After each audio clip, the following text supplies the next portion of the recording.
This is a Content and Cash Plus episode that is a freebie. It's available to everybody to give you a taste of what you get if you are a Content and Cash Plus subscriber. Again, you can subscribe to Content and Cash Plus on Spotify or Apple Podcasts. This is a recorded breakout session that you get if you're a Gold member or a Content and Cash Plus member. These are just gems that you get when you are a contender and not a pretender. You get access to great content like this. So if you're not a Content and Cash Plus or a Gold member, make sure you sign up to be just that. All right, let's get started. You're listening to Content and Cash Plus, a Flash Film Academy podcast. This podcast is for contenders, not pretenders.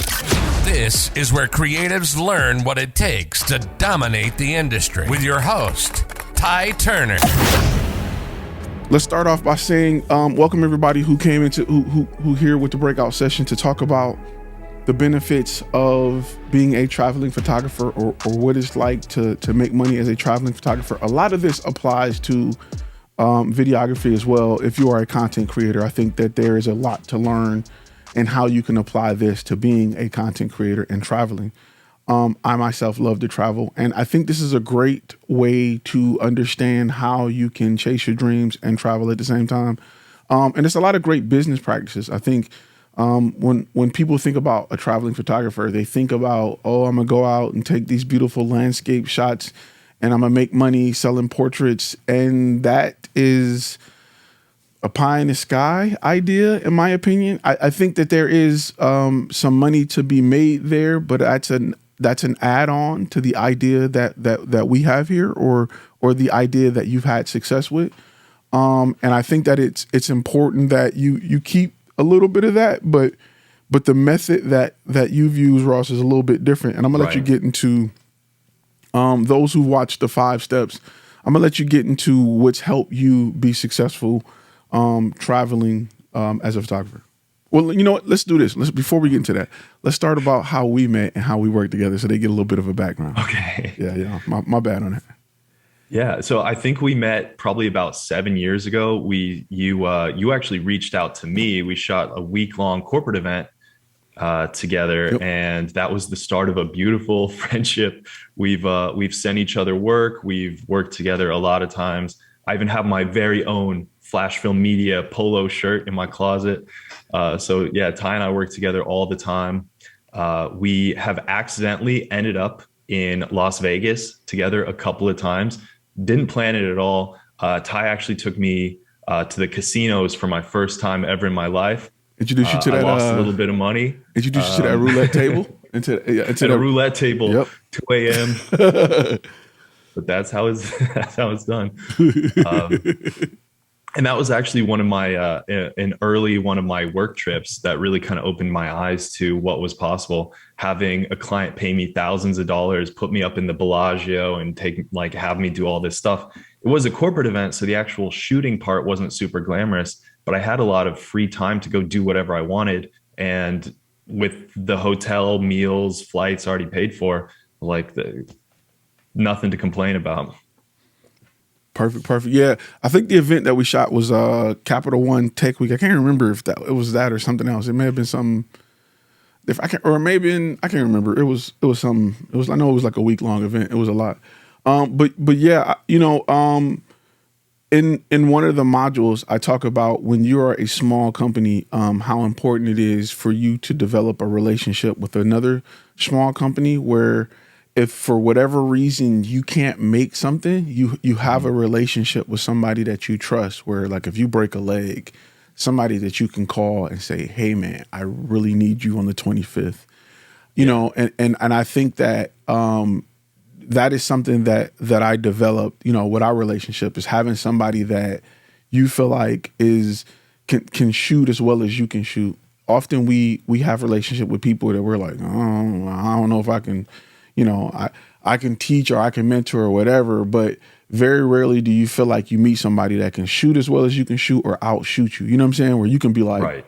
All I got to tell you is it's a corporate event on Tuesday. That's it. All you need is the address from 8 to 5.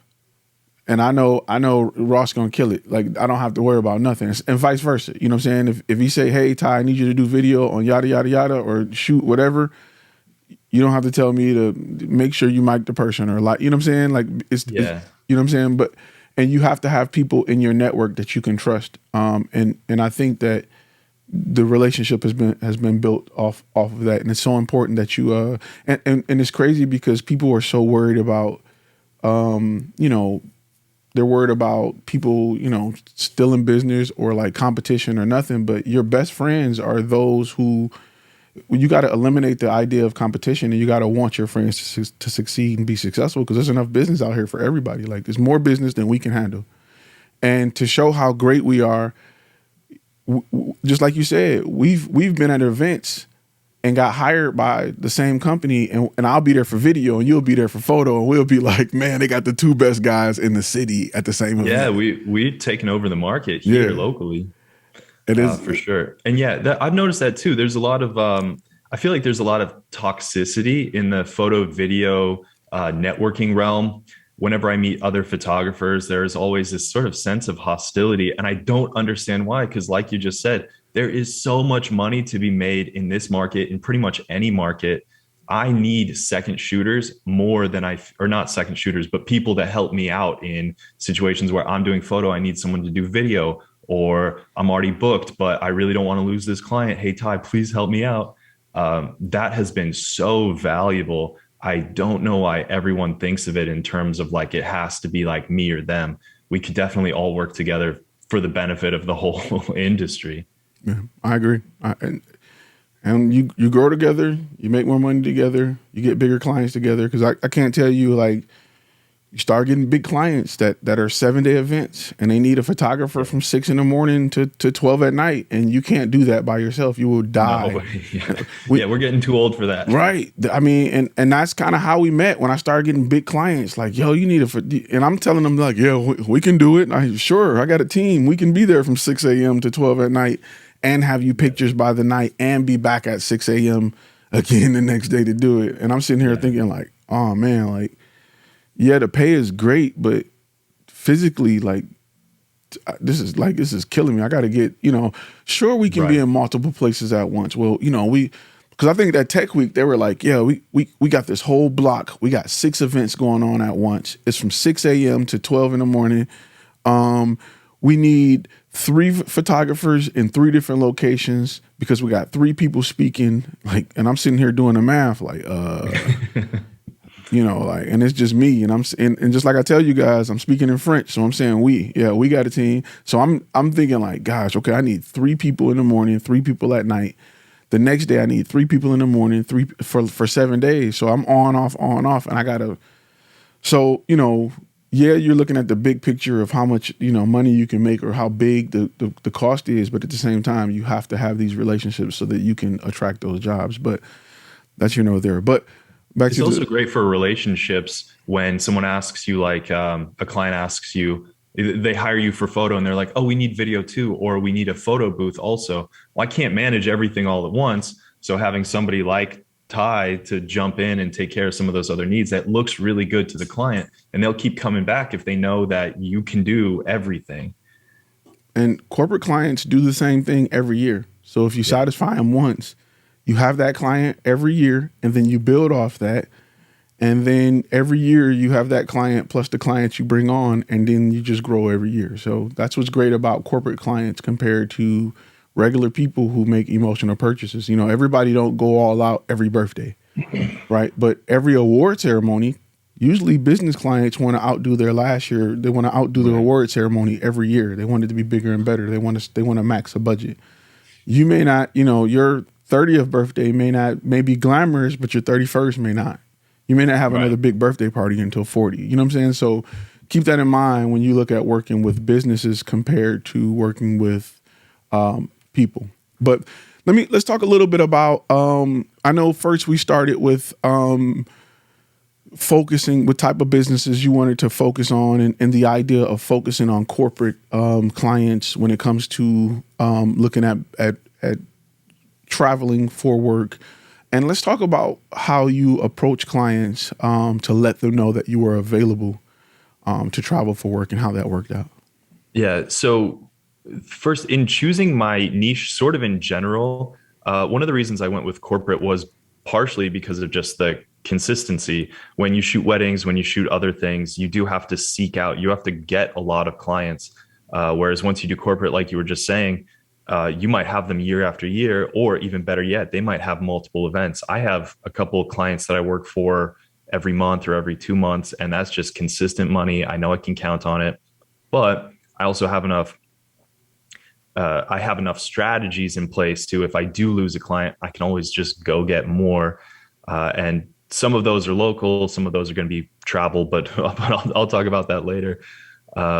For getting some of my initial corporate clients, and I talk about like corporate events being the main thing, but I'm also doing more and more commercial, especially in video. I think video is the future. If you only do photo, then you're going to be left behind. So that would be my advice to any photographer, just as a general statement, not having anything to do with travel specifically, is if you only do photos, start adding video to your business. It'll probably overtake photo after a while. It is for me, for sure. Sorry, go ahead. I'm gonna tell people, if you have questions, make sure you post them in the comment section, and we'll get to them. Cool. But for getting my first couple clients, the thing that made me realize that this was possible, and you don't have to be, there are a handful of the people who just get to travel and create awesome videos and photos for, I don't know, travel agencies and whatever. And that's definitely possible.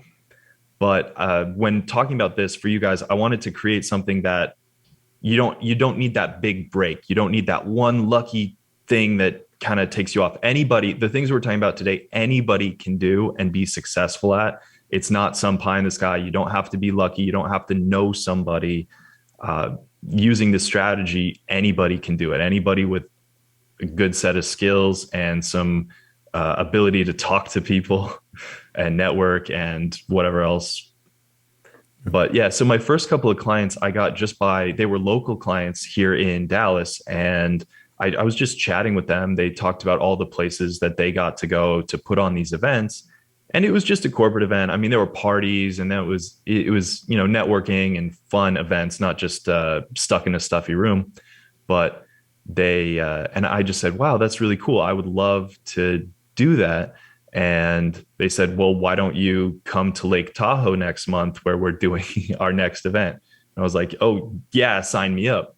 And that, that kind of was a lucky break. Not everyone's going to be able to recreate that exactly, but that's just what opened my eyes to the possibility of being able to do that. So then I sought other avenues on how to get more clients like that. And now I do about 80% of my work in other cities that I want to go to. Occasionally cities that I'm not super impressed with. I had a shoot in Ty's hometown, and it's rough out there. We're glad to have you here in Texas, Ty. Yeah. We're glad to have you. It's rough. I had to hit him up and be like, hey Ty, what do I do here? Everything's closed. Get you some of these. Yeah, but for the most part, it's been really awesome. And a lot of places where there are these big commercial and corporate clients are sort of the places you'd want to go anyway. Vegas has an enormous convention circuit that runs through it. I go to Vegas.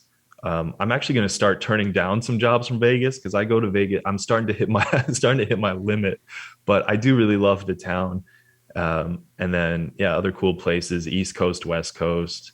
I'm starting to book more and more stuff out of the country too, which is really exciting, but that comes with a set of sort of additional, not setbacks. I mean, it's still really cool, but there's more things to keep in mind when you travel internationally for work. Yeah. Out of the country sounds like fun, but there's probably a few more checks and balances that probably needs to take place before you go into. And I guess it also depends where you go. Certain places you got to be a little more cautious of your environment, as compared to being in the U.S. where it's easy to just catch an Uber somewhere and go to a Holiday Inn if things don't work out. Where if you're in certain parts of you go to certain places in the world, you may not have that cell phones may not work. You may not have certain luxuries that that you may have here. So let's talk about I know you were saying let's talk about how do you pitch, and you run into your current client base. In the video you spoke a little bit about it, but let's just kind of go down that path. About pitching? Yeah. Okay, so first, identifying clients that's sort of the tricky part. Once you design an email strategy, and I know that there's a few ways to go about it, but the cold email works surprisingly often for me. You just have to put your best foot forward for sure. Attach a couple photos. Don't just be like, yo, check out my website. Cater something to the client. Do a little bit of research, do a little bit of background. Who are they? What kind of shots are they looking for? Something that has worked for me, but I'm still kind of testing out this strategy, is checking out companies on social media and being like, hey, I noticed that you could really use some photos of your new gym that you opened up. For this price, I'll come out and create, 6 months worth. I'll create you a demo video, an ad, basically a social media ad. I'll do photos for your website, and I'll create 6 months worth of weekly Instagram or social media posts. And that actually got me a couple jobs around Texas already. And so that's kind of exciting, figuring out new avenues. What works for each individual person it's a little bit surprising sometimes. I've watched other videos. I've talked to other people about how they get clients, and some of those strategies just don't work for me at all, but others do. So you just kind of have to figure out, you have to try a few things and find out what works for you. But for me, especially corporate, pitching, just sending those cold emails. A lot of times though, you don't hear back from them for like 6 months. I try to reach out to people in like January, February, March, when people are setting their annual calendar, when companies are setting their annual calendars, their annual budgets. And that's, in my experience, that's some of the best times to reach out to them and talk to them. But even if you reach out to them in February, sometimes you don't hear back from them until the summer, or sometimes it's not even, like occasionally I get like that November email that's like, we're having this huge holiday party on a yacht in Miami. Can you come out? I'm like, yes, please. Yeah, those are the best. So, let me ask you a question, because Victor just popped up with a question asking about your website. Did you design it prior to contacting prospective clients, or is it more designed for the idea of travel, or is it based locally? My website, I keep more or less general. I don't, my website in particular does have the Dallas skyline in it, but that was just sort of to get the message across that I do that kind of thing. Like, I'll go to the cities, I'll grab the shots. Like, it was meant to be a little bit more generic. In the emails though, the cold emails, if a company does a particular thing, I'll look through my portfolio. Like, what's a good example? I shoot a couple things that where they showcase new cars. It's not like the new Ferraris or whatever. A lot of times it's like government fleet vehicles or whatever. But I can pull from past events where I've shot cars, or people talking about cars, or people opening up engines and talking about the new developments. And I can send those in my pitch email to really cater to that specific client. It's so often, if, like, we as photographers know a corporate event is a corporate event, we can shoot them. But if it's in their niche, then they will respond to that. They will respond to you way before picking somebody else that might even have a better overall portfolio. But if you've done exactly what they're looking for, then they're way more likely to hire you. Or at least, sometimes I don't have exactly the same thing, but within the same realm. Yeah. And I found that very helpful. So to answer your question, not my email, or I'm sorry, not my website specifically, but the photos I attach in the email, I do cater specifically to the client for the purpose of, in the context of travel. Yeah, on a Beta Client Connect series, a lot of those guys are saying, we want to work with guys who know our industry. So just having those images alone kind of poke at that, saying, this person that's approaching them know their industry. So I definitely think that's important. And I think those are things to kind of put in their face to say, hey, we know the industry. And when you're covering events, especially conferences and things like that, it's great to know that they've covered my type of conference. As crazy as it may seem on our end, just like you said, if you cover one conference, you cover them all. If you've taken a picture of one type of booth, you've taken pictures of them all. For some reason, people think if you covered one type of award ceremony, you can't cover their type of an award ceremony. But in your mind, if you've covered a graduation, a wedding, they're all the same. Yeah. Clients just don't get it. Like, you have to have taken a picture of just a Indian style wedding to no Indian style weddings. No, you can take any wedding. Like, I can do any wedding. The only thing changes is the itinerary, and you can give me that beforehand. So lighting is lighting, just understanding where to be. But I kind of look at it like sports, right?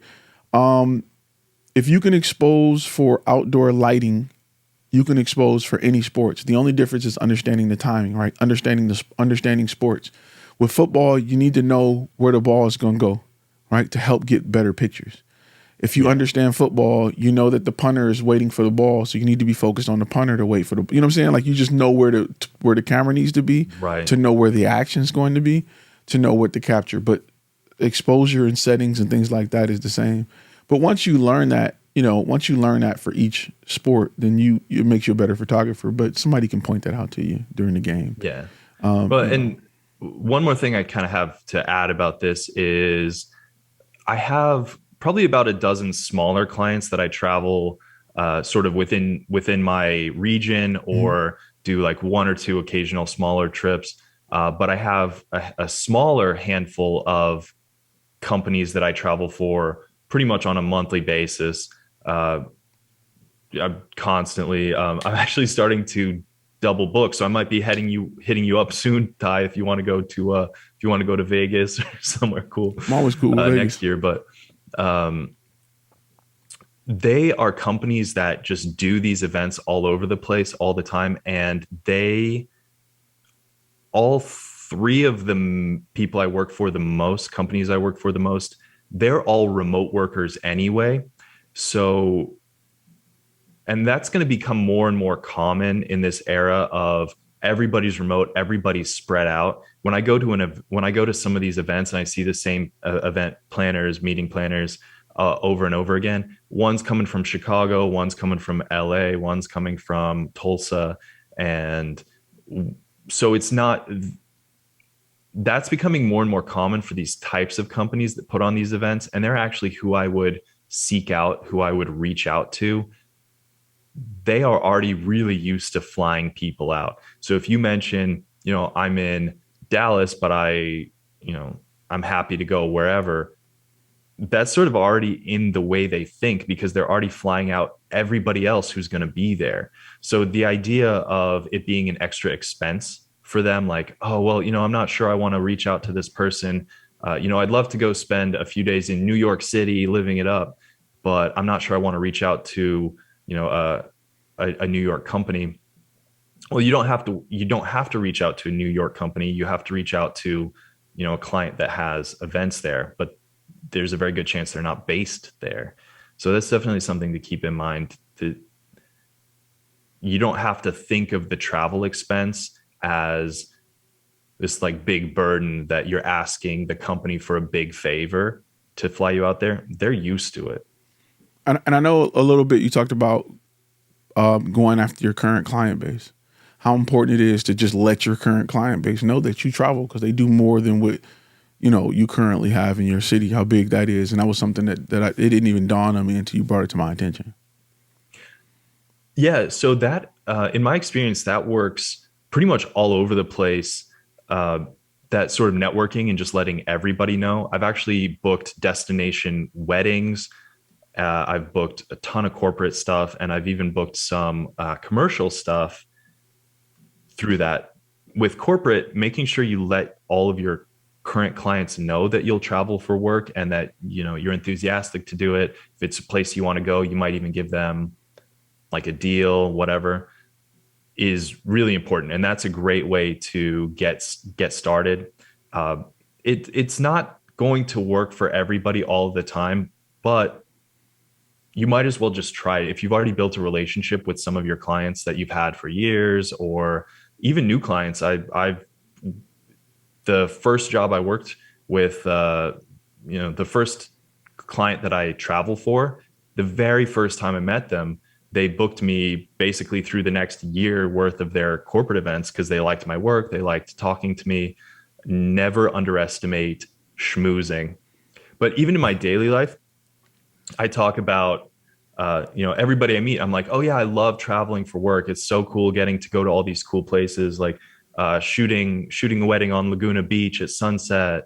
Like these experiences are really incredible to me, and I talk about them passionately, and that kind of gets other people excited too. And so they'll like that wedding I just mentioned on Laguna Beach. That was just by talking about travel and how much I love doing it. And so that the person I was talking to recommended me to someone else who was getting married on Laguna Beach, and they flew me out, and it was just an awesome experience.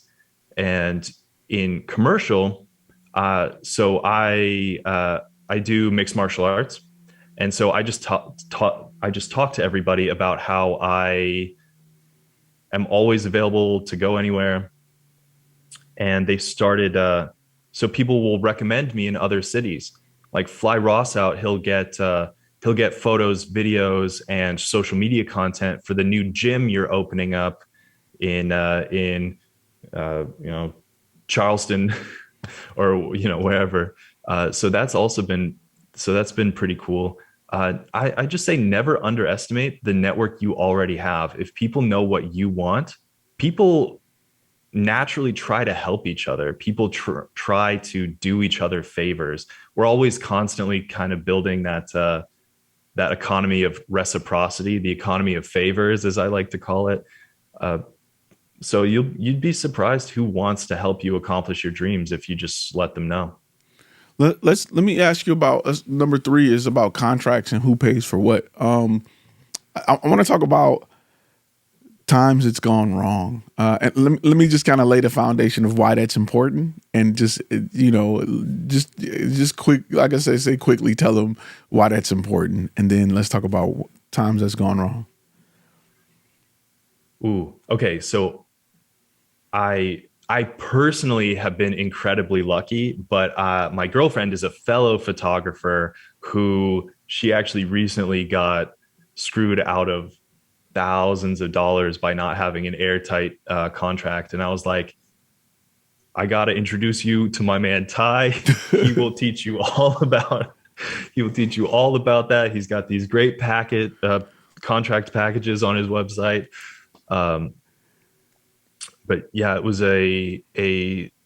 she does architecture and design photography. And a lot of times they might not be set up, or the weather might be bad. So she might fly out and they'll cancel last minute because the architect is a diva and doesn't like how the clouds look on that particular day. Like these things, like these are real stories. This stuff actually happens. And she already bought the flight on her own dime. Originally, she booked her own hotel, her own rental car, and they cancel it. And they're like, well, you didn't do the work, so we're not reimbursing you for any of this, even though they're the ones who canceled. So, and you start to do a few of these, and those expenses start to really add up, especially if you weren't expecting them.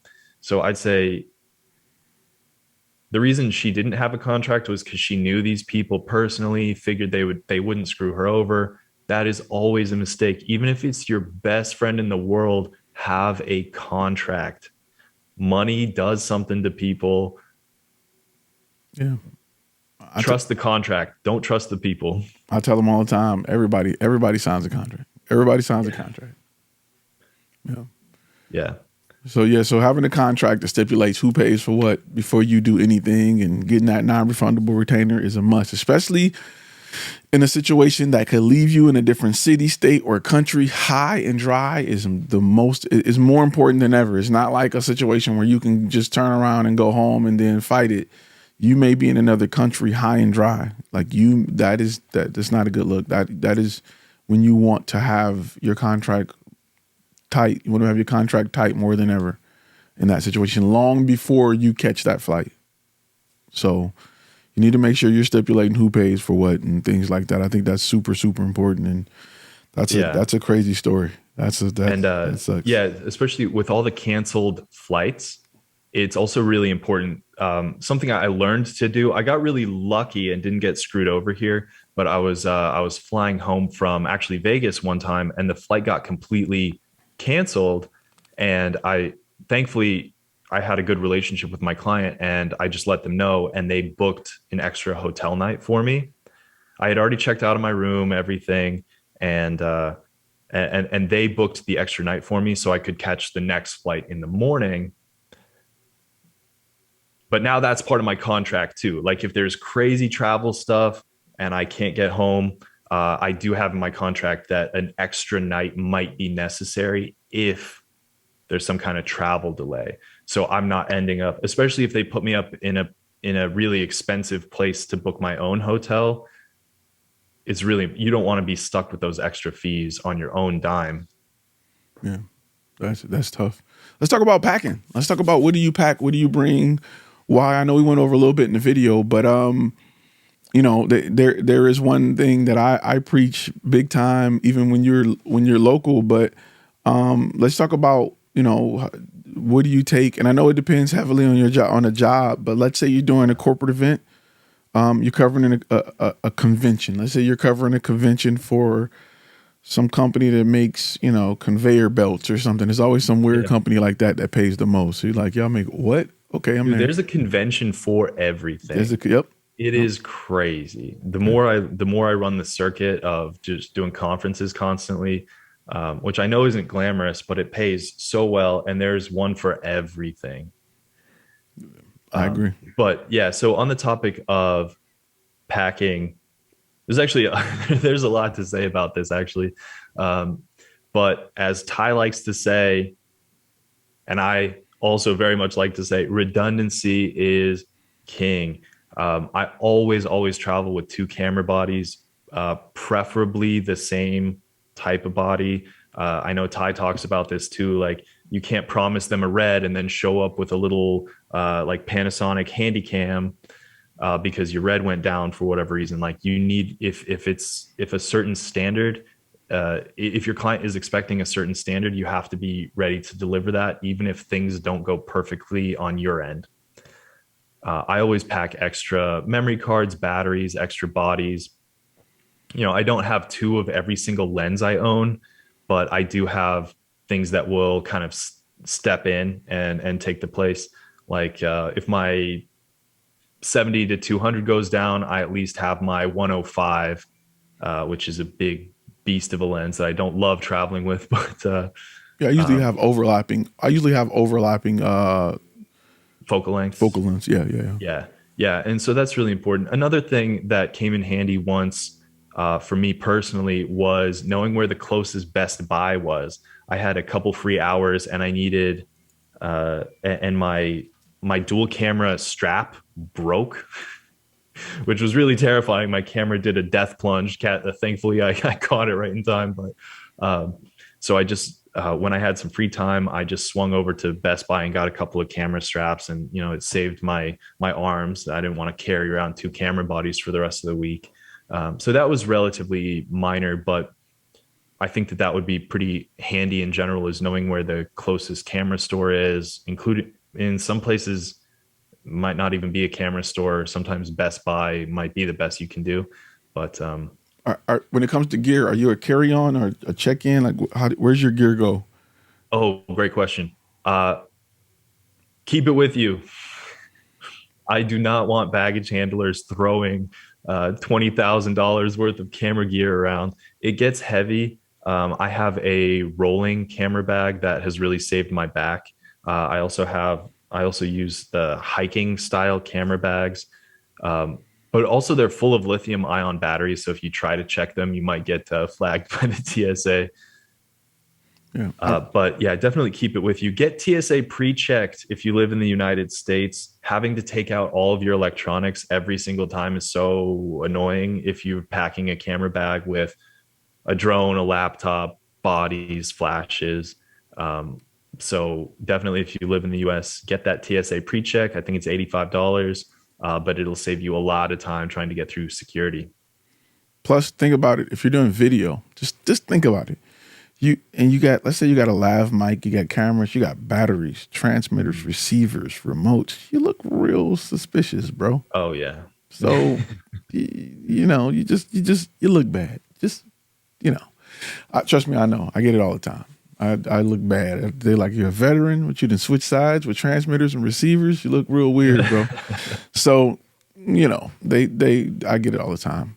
Let's talk about, you know, last but not least, just ways to make extra money while on a shoot. Now, I know what I used to do is whenever I had a traveling shoot, I would, and this is something that we kind of talked about before, I would switch my thumbtack, man. And while I'm out there, I would try to bag a few more jobs while I'm out there in any space I had. But there's some other ways, including, which I'll let you get into, like stock photography, things like that. But you know, some other ways to make money while you out there making money while you making money. Well, so if you're doing something that I wish I knew when I first started years and years ago, but something I've been doing recently is if you're at any kind of event, even if it's like a sports game or something, you can talk to the other vendors and be like, the most recent thing was somebody had this, there was an event where they had this really, really fancy espresso machine. It looked steampunk. It was huge. It was brass, and it was, some kind of, it was a big deal for some reason. And I just asked them, like, I took some photos of it and I showed them, and I was like, hey, I'll sell you these photos for a pretty good deal. If you're interested, hit me up. And, you know, it was just a couple $100, but I was already there, already getting paid. And this vendor needed photos of themselves in action for their own marketing material. And I was able to step in and just make a little bit of extra money. And that's the same with keynote speakers. A lot of speakers need just a ton of photos. So go up to them, hand them a card and be like, hey, I got some really good shots of you. I'd be willing to sell them to you for a good deal. You got to double check your contract with keynote speakers, though, because in some cases, the client that you're already there for may not allow that. So definitely double check. But with vendors in general, I've never run into issues with that. And so that's kind of actually general, not necessarily having to do with travel, but who doesn't love money? We all want to make more of it, especially if it gives us freedom to do the things we really love.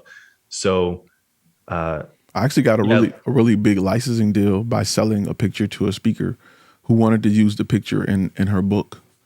So she paid about she paid almost $5,000 for a shot of her speaking, and she used it on the back of her book. Yeah, but my contract with the event states that I can do that. Nice. So, you know, it worked out. Yeah, and that's a really good thing. In general, most of my clients ask me for a contract, and so that's really useful, being able to set the terms. I do have some of the bigger companies I work for, they provide the contract, and sometimes I kind of have to wrestle with them a little bit. I shot for I think one of the biggest companies in the world once, and I had to sign like an NDA, and they told me that I wouldn't even have rights to my own photos and everything.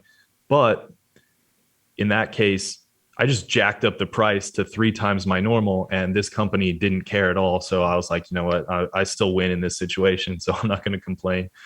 Happened to me with Verizon and Samsung. They had an event where they were a Samsung was when the flip fold or whatever came out. This was 2 years before the public even got it. They were bringing in Verizon employees to test it to see how they like it, Oh, had to nice. sign an NDA. The public was not even they couldn't know about it, and I had to dump SD cards at the event and wipe. And because of that, when I say I quadrupled the price, I gave them the highest number I can think of. I laughed when I sent it. They paid the Yeah. invoice, but it was because it was such a crazy event. They wanted NDA, and they told me like we need the information from the SD cards right then and there, and because of that, I gave them a stupid price. And just kind of a side note, what helped me land that job was the fact that I told them that I was a military photographer, and I had a secret clearance. That's what I told them. Like, I'm used to being in situations Oh, with a secret nice. Yeah. clearance, so we can keep your data private, whatever. And they were like, okay, perfect. So we can trust you. I was like, we can dump that Yeah. information right then and there. And I gave them a stupid price, signed the NDA, and they were like, cool. But so yeah, so those are things that, if these are things that you may want to, express to your client in your proposal, that if an NDA is needed, we have no problem with doing it. That may Yeah. help you get more traveling gigs too, because sometimes they may have to bring you places where they don't want locations revealed. Sometimes I've been places and they're like, look, you can't tell nobody about this place. I'm not saying I've been to Area 51 or nothing. I'm not saying that. But I've been places where they're like, you can't tell anybody about this test facility. You can't show people these cars. You can't talk about this stuff. So those are things that places you may go that if you're not traveling, you may never Yeah. get to see. Well, and yeah, that's a really good point with even just so I never had a top secret clearance in the military or anything like that, but having clients that trust you is really valuable. I shoot government fleet vehicles, and it's the new like police interceptors and all that. And they know, like, they don't have me sign anything, but they just say, like, don't post, like, don't use these photos in your portfolio for at least 6 months after this event. And so that's you know having to trust a new guy off the street that you just emailed a couple times. A client might be more willing to fly you out to wherever if they know that you're trustworthy, that your work's going to be good, if you've developed that relationship already. I mean, photography, most businesses are relationship businesses, and photography is no different. Yeah. I'll tell you guys real quick. This is a real quick tie tale before we wrap. I shot Texas Lawyer Magazine event. I think I told you this, Ross. And it was an award show where they were giving awards to all the Texas lawyers in Texas, right? And I was there taking pictures, and I always take multiples. I usually pop because whenever there's groups, there's always a blinker, right? There's always one guy that's Yep. so Double tap. they always double tap, triple tap, right? I get that from military days. You send some bullets down range, you send three of them in his way, right? You just make sure he's down, whatever. So there was this one guy that was wasted, man. He was with the top firm too. He was one of the top guys. He was wasted. I mean, he was like Weekend with Bernie. Like, he was taking pictures with like that. Like, they was propping him up, and he was like one of the top guys. Like, he was partner, everything. Like, he was taking his tie and like throwing it over his shoulder. Like, he was making faces. He was flipping a bird. Like, he was gone. Like, he was wasted. Like, and they won the top firm, so he had to go on stage and do everything. I mean, so I was just taking a bunch of pictures of him because he was funny, and I was like, this guy is hilarious. Like, so by the end of the show, he had found me. He was like, "You're the photographer?" I was like, "Yeah, I'm the photographer. I'm just, I'm taking pictures of him." He said, "Look," he said, "I'll give you $50 for every picture of me you delete." I was like, "Huh?" I was like, "Nah, man. He just, he was like, I'm serious." He said, "Every picture of me you delete, I'll give you $50." I thought this guy was joking. This guy put out a wad of cash. Yeah, I flipped my camera out. We scrolled through. I said, "There go one, delete." He said, 50. Bro, I'm telling you, Yeah. I probably made like $6,000 that night in cash. And he was like, "Here." I was like, "Delete. There's another one. Delete. It's another one. Delete." I probably made more from him in cash than I did in the shoot, because he was so, opportunity is everywhere. That's all I'm gonna say. But that's one of them gold member stories, but I'm gonna share with everybody. It's all good. But Well, to finish answering your question before we need to wrap or whatever. So licensing photos in a couple different ways. Ty mentioned stock photography. I've got a couple photos that are just like blowing up every day. I wake up and it's like 20, 30 more dollars. I have one photo actually from actually the time we met in Vegas years ago that sells, uh, it sells a couple times a night and like $8 to $14 a pop. So it's not huge, but you get a huge, like you go around and you get a big library of that kind of stuff. Especially travel is a really big category in stock photography. So you go out when you're working, get some extra shots. I love doing that anyway. I did it originally just personally because I liked doing it, and then I decided to put it on stock photography, and that even works for my personal travel. I went to Iceland on vacation this summer, which was partially paid for with points from my work travel. So that was really awesome. But Even you said, I wouldn't even belittle and say it's not huge. I mean, you got stock photography.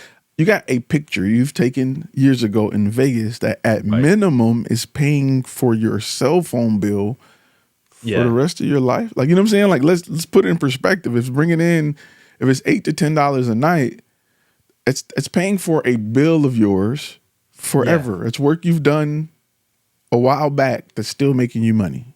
Yeah, and it's basically it's almost every day. So in a year, 2 years from now, I'm going to be able to look back at this one photo and be like, man, this thing, deciding to hit the shutter button made me thousands of dollars. Like, that's stock photography is definitely something, like, I think every photographer has photos that they could put on stock photography, and if you're not doing it, you're sleeping on cash. It's a little bit frustrating getting started because you do have to learn some of the rules, like what they will and won't accept, and just getting a huge library up there. But it's really awesome, especially even so yeah, like my trip to Iceland, even some of my iPhone, the new phones are shooting like 4K HDR, 60 frames a second. So I point my I ended up selling a video of just some waves crashing in Iceland, and that thing's already made me like $50, and that was just a 10-second clip of some waves crashing with my iPhone. So what's possible is going to surprise you. Like, don't sleep on stuff like this. And then also, so stock photography, but also especially I would recommend everybody interested in traveling get their drone license. A big way that I've started making money is wherever you go, get some cool drone shots. Oh, what you got there? Ooh, yeah, I just crashed it and had to get it fixed. Here's my babies right here. There you go. This is the A7S II. I crashed it and had to get the camera replaced. Sucks. Nice. But yeah, that's one of them. But so a really interesting thing to do, and this wasn't my original idea, but someone else gave it to me, so I've been running with it, was get some cool drone shots of like the city skyline, some time lapses, some different points of interest around the city, and just put that on YouTube with your watermark on it. And in the description, say available for licensing. When someone, especially in corporate events, they create these things called decks, which is where the event planners have to pitch to the head of marketing or whoever a city.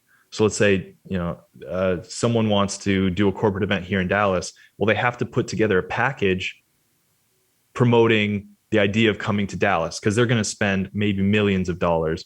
So they create this package, and they're just going to Google like drone shots or aerial view of Dallas or whatever city.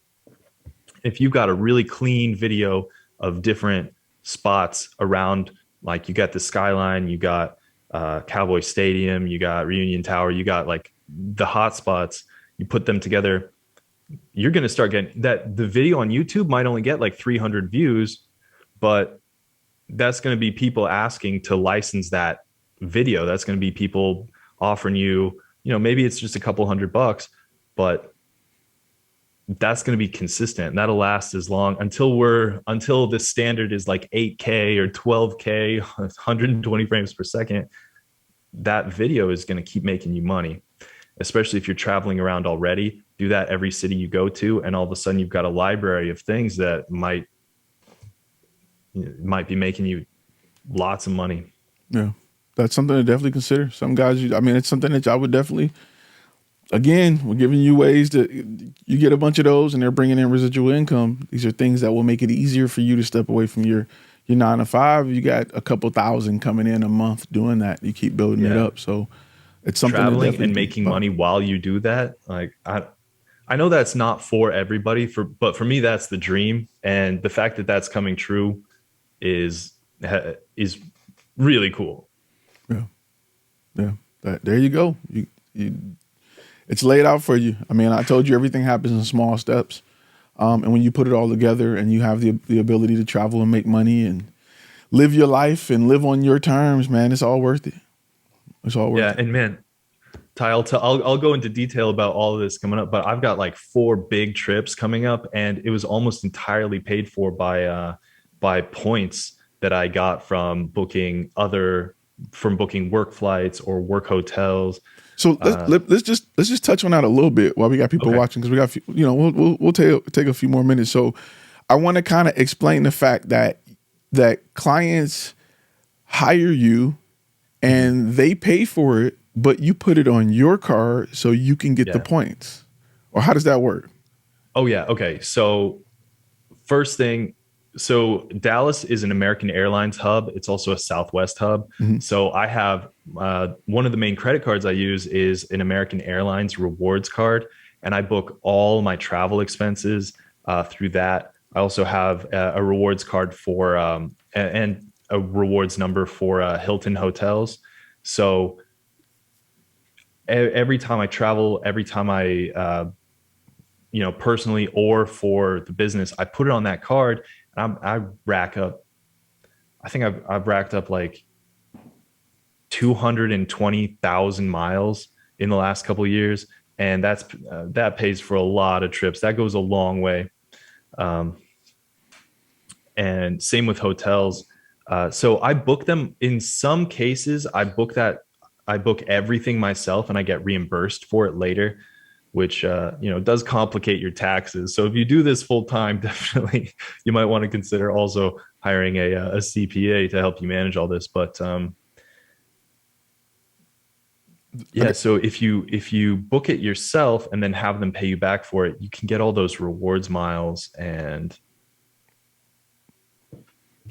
pay for your personal trips out of that too. So they're paying you to work.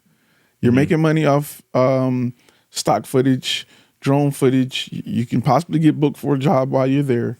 You're having fun and you're getting points on your credit card to go take another trip for free or go do whatever you want to do or fly or stay in a hotel or rent a car later for free. So it's the win-win situation if you know what you're doing and know how to do it.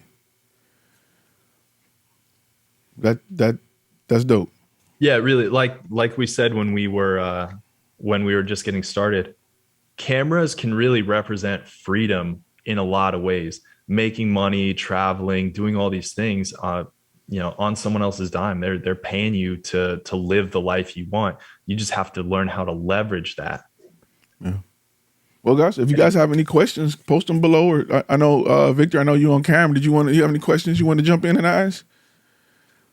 I know you muted. I can pop you on since you're on camera. Or anybody else want to jump on camera and ask a question? What gear are you normally taking with you, especially lighting? So lighting, so for traveling, I still typically do mostly photography. But I always make sure to bring 2 speed lights because I have actually had one break on site. So that was really nice to have 2. I also really like, when I do video, I really like the brand Rotolight. They're really they're very powerful LED lights that are still, you can't control quite as much as you can with other lights, but they do have like hot and cold temperature lighting, and they are very compact. I actually have this is one of my, I don't know how well you can see it, but this is my Rotolight Neo. Sorry if it's blown out, but I mean you can see how small this light is.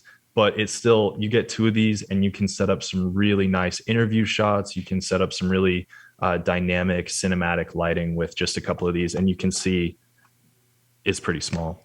They are a little expensive though. You using any like Gary Fong or light modifier with your speed light, or you? I used to. I kind of bought into that whole buy the big Gary Fong light sphere. Those things, they are crazy expensive for what they are. And I noticed a lot of times the built-in little white Yep. flash reflector. I tested it out compared to some of the light modifiers I used to put on my flash, and I see no difference. So I stopped. I decided to stop traveling with them, but still maybe use them locally. But now I just don't use them at all. Yeah. If you know how to use your flash, if you know how light works, then they're unnecessary. When I For was photo, when I light was in modifiers school, for video, you want that soft light. when I was in school, they didn't let us use nothing but the bounce card. Yeah. Well, perfect. Any other questions? Anybody know other questions? Any other? Floor is yours if you want it. The world is yours. If you want it, you can take it. Oh yeah. What camera systems are you using? I use Sony mirrorless cameras. For video, I use the A7S III. For photo, I have an A7 III and an A7R III. I'm probably about to upgrade the A7. The three of all these numbers is getting a little bit old. But I'm also past that point in my career where I think I need the newest iteration. Sony's popping these cameras out so fast that it would just bankrupt me to try to buy the new one every single time. I use Polaroid. That's what I'm gonna say. Somebody asked me what's the camera system? Polaroid and Kodak. Yeah. But Those you are- also don't want to be one of those people that's just so far behind the times. Like I talk to photographers who are like, oh, I still use my Canon 5D Mark II. And I'm like, I mean, you can still get great photos with that, but saying like, oh, like DSLRs, like mirrorless is stupid. Like you're going to fall behind if you don't keep up with the trends. You don't want to get wrapped up in the trends and only care about having the most megapixels and the most autofocus points. That gets in the way of actually doing your job. But also don't fall behind. Yeah. You don't want to be anti-technology, but you don't want to depend on it too heavy. Right. Yeah, I feel you. Well, with that, we're gonna probably wrap. We may do one more of these if you got time. We may promote another one and post this and see how people feel about it. And if people got more questions, we may do another Q&A to see if if you got time, Ross. I know you're traveling and you're all over the world. Maybe see how your schedule is and just to get more questions, because I think this is a really good topic, and we got a lot of people who are interested in it. The 1 o'clock time frame is a little tough for people, so maybe we'll do one maybe later in the evening, maybe at one of the 6 o'clock slots. And we'll get one popping. Crichton say, how long till you get? I can get Ricky to do one anytime. Ricky can definitely do one too. We'll definitely get him on one time too. But yeah, we can definitely do maybe do one later if Ross got time. If I can pull his arm to get him on here, you know what I'm saying? Because I know the evening time slots, a lot of people got a little more time in the evening to get on. I'd love to answer any more questions that anybody has. I don't want to brag about it too much, but like I feel like what I do is really cool, and I'm really happy with what I've created over this time, and I'd love to help other people. Like Ty and I talked about a couple times, there is plenty of work for everybody. If this is something you're interested in doing, definitely pursue it. And Ty and I are here to help you. And if you have questions about it, and you're watching this and it's recorded, post it below so we'll know. Post give them your social media and your website. I know Mino asked for it so that they can follow you and they can see where you're at. All right. So my website is www.stewartmediadigital.net. I don't know something. It's going to be .com too. I'm switching over. But if you go there, that's my old website. Don't look at it. It's being deconstructed as the new one's getting constructed. If you want to see some of these cool places, I love taking just like drone shots and other photos of all these places I go. So check out RMS. That's Romeo Mike Sierra, then the number 3, then the word digital. RMS3 Digital. That's my Instagram handle. A cool place to see cool shots all over the world. And I got a couple really awesome trips coming up soon too. So if you like seeing that kind of stuff, definitely check it out. Definitely check it out. Well, guys, I want to thank you guys for tuning in and watching. You know how we do. I will be on tomorrow. I'm going to go live tomorrow. We're going to have after hours tomorrow. Plus, I got to do tomorrow. Going to start right at 6 because I got a 5 o'clock show that I'm going to do. I don't know if you guys seen the show that Scott was on a little while ago. They asked me to be on their show at 5. So I'm going to be on their show at 5. I'm going to do my show at 6. We're going to do after hour right after that. So tomorrow going to be a long day of talking. But I'm with it. That's how we do it. But until then, I'm going to ask you guys be safe, and I'm going to definitely see you all in the next one. All right? So I'll see y'all tomorrow. Appreciate y'all for stopping by. And I'll see y'all later.